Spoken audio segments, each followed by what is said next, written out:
Here's a fact worth sitting with. The most thoroughly evaluated Medicaid social care program in the country, one with published evidence that it cut medical costs and kept people out of the emergency room, stopped running for a year. The program didn't fail. DC didn't pull the plug. Instead, a single state legislature declined to pay its share, and that was enough to turn it off. That program is North Carolina's Healthy Opportunities Pilots, but the specific state and program are irrelevant. This is how the whole country does it. We fund something for a short period of time, it works, and one budget cycle takes it out. We call these things pilots or demonstrations, and we mean it. Small, finite, and yet we're still surprised every time one shuts down. Welcome to the Atrómitos Way.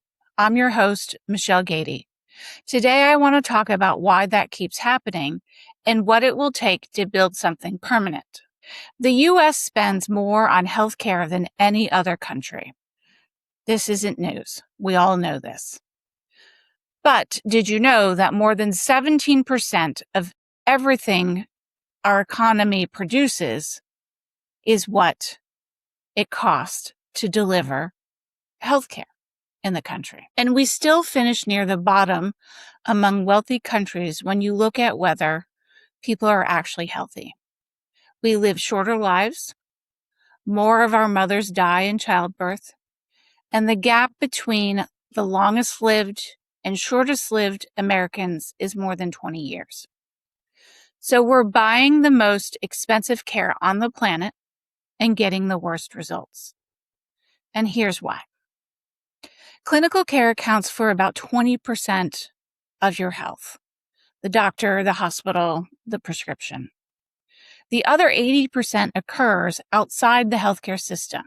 It's your housing, whether there's food in the kitchen, whether you have safe, reliable transportation. It's your neighborhood and how you spend your days. So what that means is we've built our largest and most expensive sector around the smallest part of the problem. And today, that's what I want to talk to you about, the other 80%. It's about addressing somebody's need for food or housing or a ride to the doctor with the same seriousness we'd bring to the diagnosis of diabetes or heart disease. Before we get into those details, though, let me clear up two terms because people use them though they mean the same thing, and really they don't. So the first is social determinants of health. Social determinants of health are the major conditions that shape a whole population, like the housing market, income, education, and discrimination. On the other hand, the healthcare system uses a narrower term, which is health-related social needs. And that describes how the conditions affect a person. So for example, this patient can't afford groceries. That patient is about to lose her apartment. So if you think about it in a common way, something we deal with every day, social determinants are the weather, and the needs are you standing in the rain. As a nation, we have to work on both, but today we'll focus on health-related social needs. And so, why am I talking about this now? Last year, in 2025, it was a year that particularly exposed something a lot of us had been grumbling about privately for years. The infrastructure we've built to connect health and social care is real. And it works, but it can be undone in a moment. And so let's talk through the timeline of 2025 and 2026, because that really matters. So actually, if we take a minute and we go back a little further, a lot of this started to become really transparent when the Medicaid unwinding after the pandemic started. It pushed millions of people through coverage changes, and it showed how much this whole apparatus, the integration of health and social care, really depends on somebody staying continuously enrolled in coverage. This is something we've known from a a health perspective for quite some time, but as we build this integration between health and social care, it becomes even more prominent. What we saw after the Medicaid unwinding was how the whole apparatus really, it takes months to get the services to work in a way that produces an outcome. And so if you're churning in and out of coverage, that can't happen. That continuous access to the service can't happen. Then last spring, the federal government stepped back twice. In March, CMS rescinded the guidance on health-related social needs. In April, it ended the federal match of two programs with highly forgettable names, the Designated State Health Programs and Designated State Investment Programs. So while their names are forgettable, the programs are significant. These programs had grown from under $1 billion in 2019 to about $2.7 billion in 2025. And they were quietly paying for the workforce, the data systems, and the public health backbone that 8 states were leaning on to create their health and social care integration programs. Then, in July of 2025, Congress passed a budget reconciliation law, Public Law 119-21. It's commonly called the One Big Beautiful Bill Act, even though the Senate deleted that name. So on paper, the law has no title at all. You can make with that what you like. The law tightens the budget neutrality math on the Medicaid waivers this work relies on. So any savings now have to be federal Medicaid savings certified by the CMS actuary. If you're familiar with the program, the Medicaid program, you know that it is a federal state partnership program. And so the federal government pays a portion of the cost and the state government pays a portion of the cost. And now under the law, the savings must all accrue to the federal government. The law also adds work requirements that every state must meet by January of 2027, along with new eligibility checks that have to occur every 6 months. And the effect on health and social care integration of these changes really isn't subtle. As we saw with the Medicaid unwinding, if you lose coverage, whether it's because you didn't know you needed to demonstrate that you were meeting work requirements, or you didn't know that you needed to demonstrate continued eligibility every 6 months, if you lose your coverage, you also lose not just access to your healthcare services, but any social care services that you were receiving as a part of that. So in this particular case, churn stops being a bug of the Medicaid program and starts being the design, really. To be fair, the law isn't, I guess, all bad. It did create the Rural Health Transformation Program that includes about $50 billion that's going out to all states, but the funding runs out in just a few years. Additionally, while the funding can pay to build the coordination between health and social services, it can't pay for the food. It can't pay for the ride. It can't pay for the housing repair. So if you think about it, it funds the plumbing, but forbids the water. And then, of course, around the same time, North Carolina suspended its Healthy Opportunities in July of last year, which was less than 7 months after CMS approved a 5-year renewal that runs through 2029. So in this case, the federal government approval was in hand, the evidence of its effectiveness was in hand, but the program stopped anyway because the legislature, and largely in particular, a single legislator, wouldn't approve the appropriation of the state match. So again, that's one state, and I did promise you that there is a pattern. So let me be clear that North Carolina isn't special. It's just the best documented. Let's look at the accountable health communities model.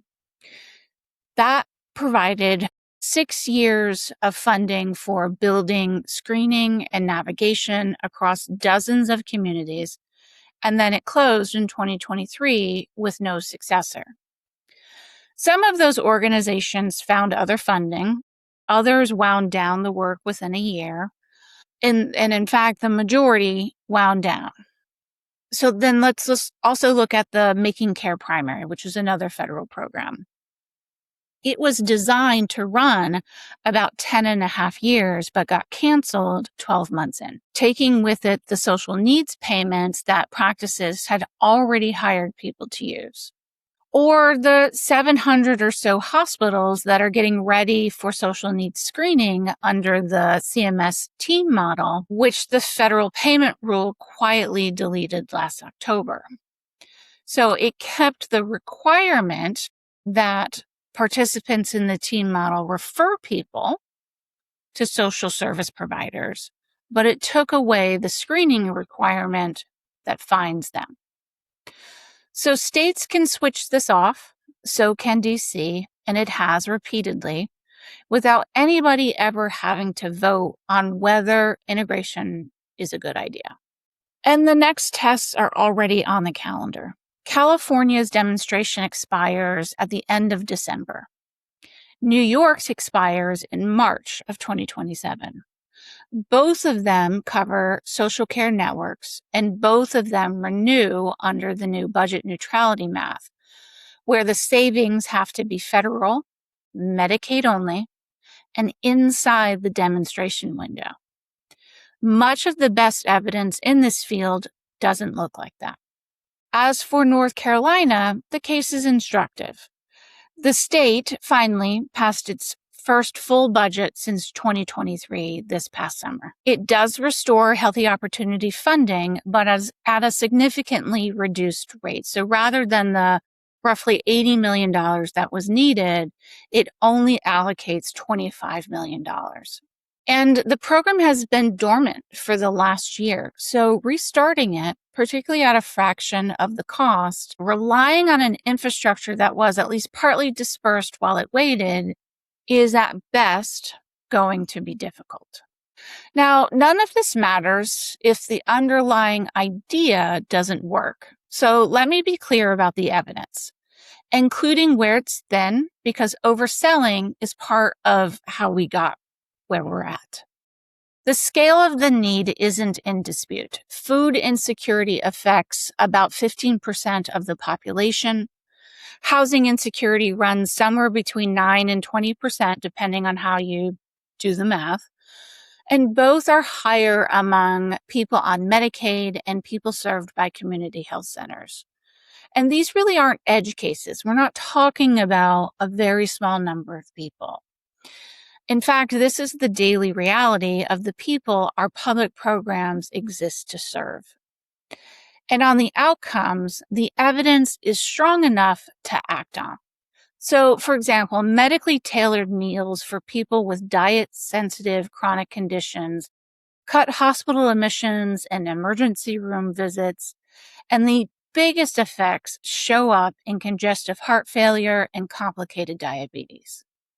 Community health worker programs have more than a decade of replicated trials behind them, and permanent supportive housing reliably reduces hospital and emergency use among the people who use them most. Then there's the number everybody cites. So in North Carolina, the Shep Center at the University of North Carolina reported net Medicaid savings of $164 per member per month across more than 31,000 people over 2.5 years. The savings grew over time, and they were largest for people who got more than one social service. So the program was working by the numbers at the moment it was switched off. Now, here's where I want to be careful, because this is where people oversell, and we don't want to do that. The evidence does not say that every social care intervention saves money. Some do. Some are cost neutral and still produce better outcomes. So what does that mean? It means that things are better, and they didn't cost any more than they otherwise would have. And some are simply the right thing to do, ledger aside. So despite the savings that may or may not be produced. And a mature public policy can hold all of that at once. And so really what we're talking about, what the argument is what should we be measuring? Right now, almost everybody sells social and healthcare integration on cost savings. So invest in social care, save on healthcare. And sometimes that's true. But if you anchor everything to savings, you'll fund whatever pencils out inside 5 years and leave the people with the greatest need behind. The better measure is well-being, whether people, families, and communities can actually flourish. That covers the moral case, that avoidable suffering counts on its own. It covers the clinical case because people who are housed, fed, and safe respond better to treatment. And it covers the economics without pretending every intervention pays for itself immediately. There are also 2 findings that should change how we build these services. The first is that savings often lands outside the payer that paid for them, and typically later than any single waiver period or test period. The second one often gets skipped. And so the people with the highest need usually aren't the people with the highest spending. So if you design the whole thing to maximize Medicaid's return, you'll aim these services at whoever generates healthcare savings instead of whoever needs them most. So maximizing Medicaid ROI and serving the people with the most need aren't necessarily the same goal. And in fact, sometimes they're the opposite. So really, that's the durability problem. The second problem is reach. Who does any of this actually get to? So here's a way to think about it. Once you see it, you kind of can't unsee it. Think about the process of health and social care integration as a chain with 4 links. You identify the need. That's the first link. You refer the person somewhere. That's the second link. You coordinate all of the pieces. That's the third link. And then you deliver the actual service, the food, the rent, the ride. That's the fourth link. And every one of those links costs money and so therefore needs to be paid for. But here's the pattern across everything we've built. Where a program can serve everybody, it funds some part of the first 3 links and quits later in the chain, particularly when it comes to the delivery of the services. And where it does fund delivery, it only serves a narrow, eligible slice of those in need. Almost no program does both. And as I said, delivery is the piece that is almost never paid for. So let me go through some categories. If we think about health systems, those programs move fast and they coordinate right up to the point of the edge of the hospital's catchment area. So if a hospital discharges somebody to a town where the system has no presence, then the patient's on their own. And the whole thing rides on community benefit business case, which means it's the first on the chopping block when a hospital system's margins get tight. Now let's think about payers. Payers have the payment machinery down cold, but the service stops at the edge of the plan's membership. So if you change plans, you lose it. You lose that benefit. And what's covered gets renegotiated on a yearly basis. So whether you have a service this year and whether you have that service next year depends on the renegotiation. Then you've got the federal demonstrations, the referral platforms, the 211 lines, all very useful and important. But the demonstrations are time limited and mostly don't cover the cost of the service itself.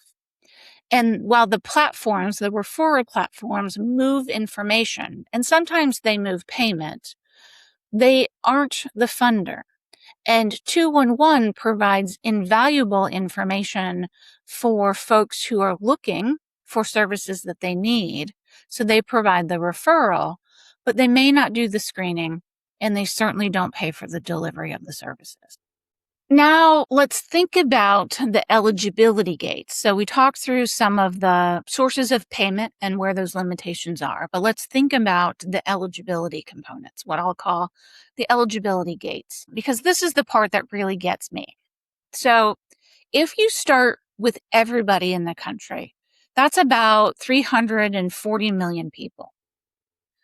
So think about this kind of as a funnel. So 340 million people go into the funnel, and then the funnel takes out anyone without continuously qualifying coverage. So narrow that to Medicaid, then to the people continuously enrolled, then to the regions that actually have approved waivers for health and social integration programs, then to the people who have both a qualifying health condition and a documented social need. And then narrow it down one more time to the people who are actually found, screened, and connected to something. Every one of those gates sounds reasonable on its own. But when you stack them together, you take a country of 340 million people and very quickly narrow it down to, on best case scenario, about 1.7 million people who are actually served. And the people who fall out at each gate are often exactly the people with the most need. So people without insurance, rural communities and tribal communities, the family that earns just a little too much to qualify, the daughter who is trying to manage her father's dementia from 3 states away. There's also a much larger group that the gates never even see. So if your insurance isn't connected to any social care network, then nobody screens you, and your needs never get identified in the first place. You don't get excluded, you stay invisible. So those are 2 different problems, and payer-based screening solves neither. So there's the diagnosis. 2 problems, not one.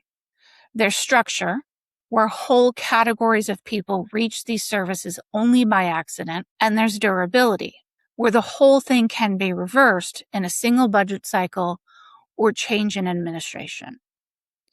Last year wasn't bad luck.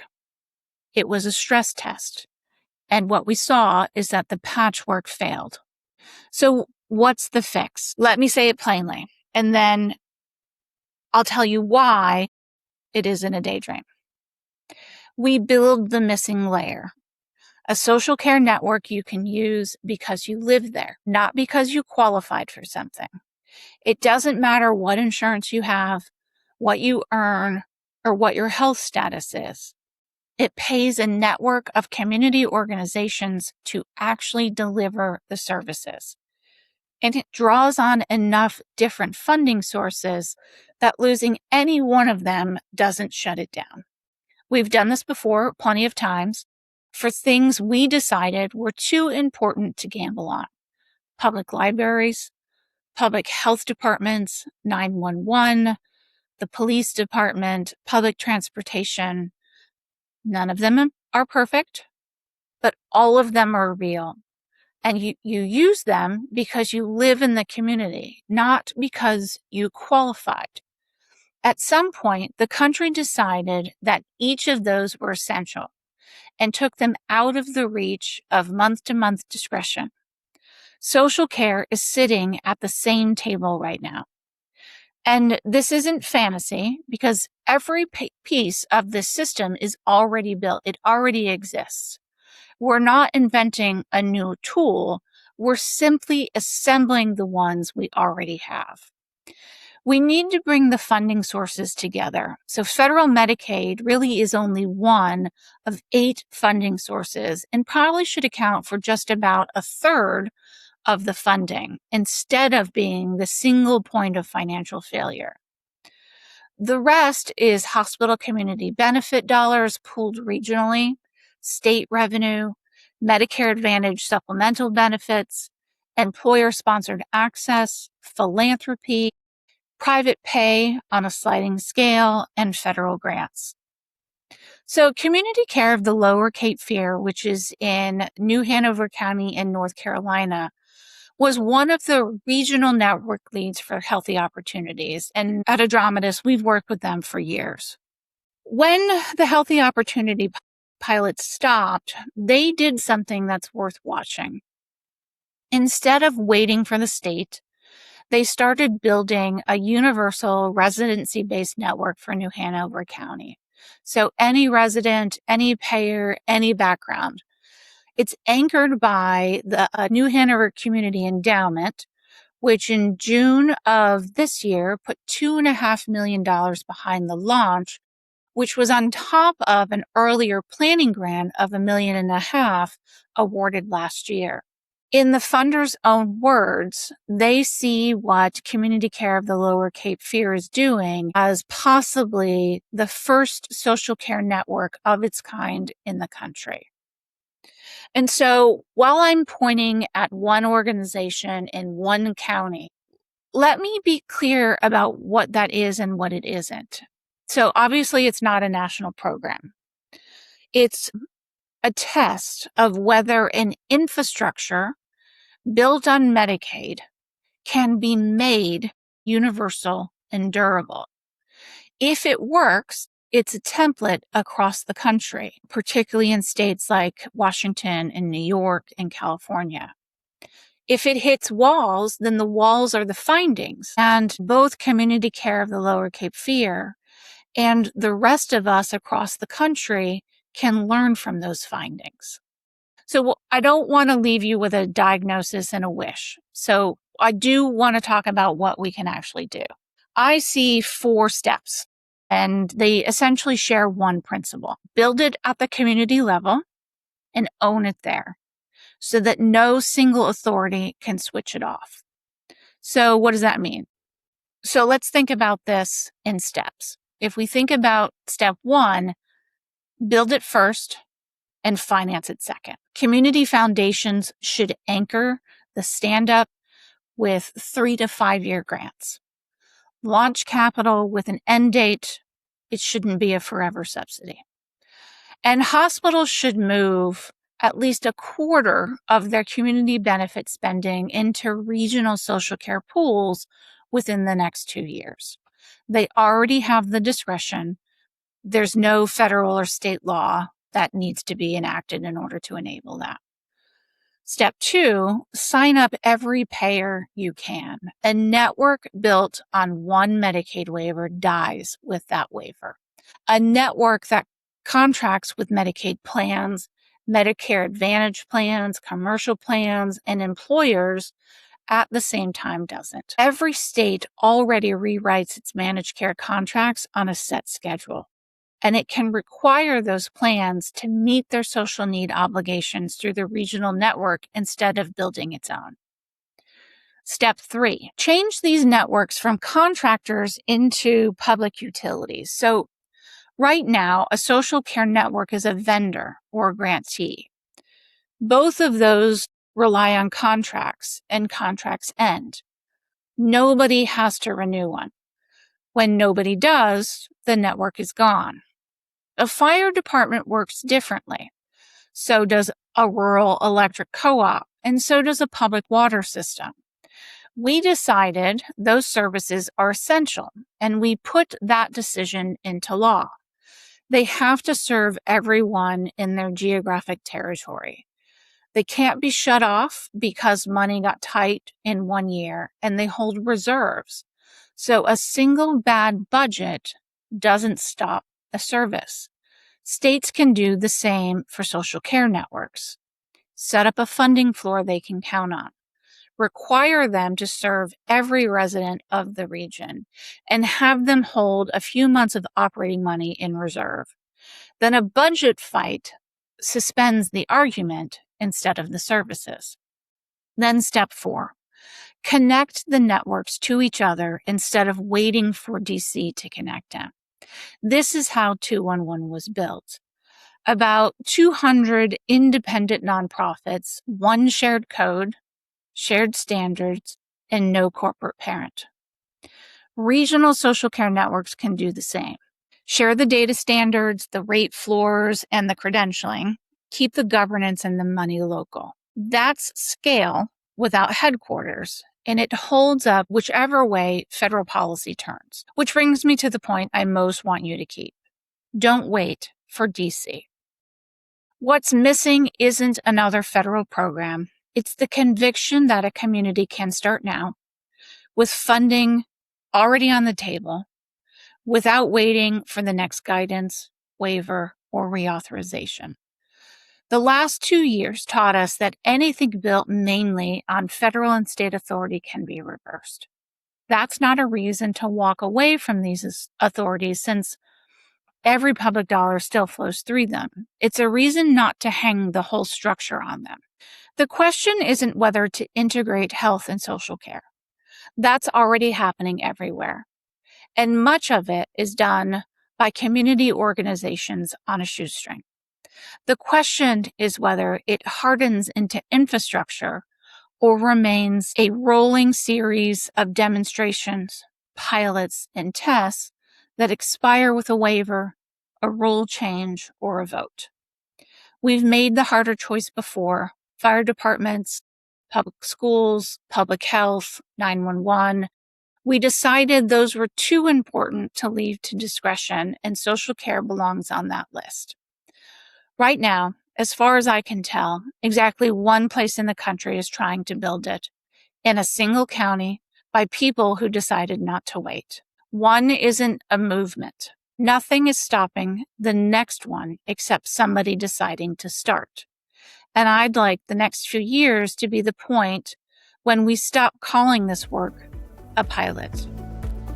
This has been the Atrómitos Way. I'm Michealle Gady. Until next time.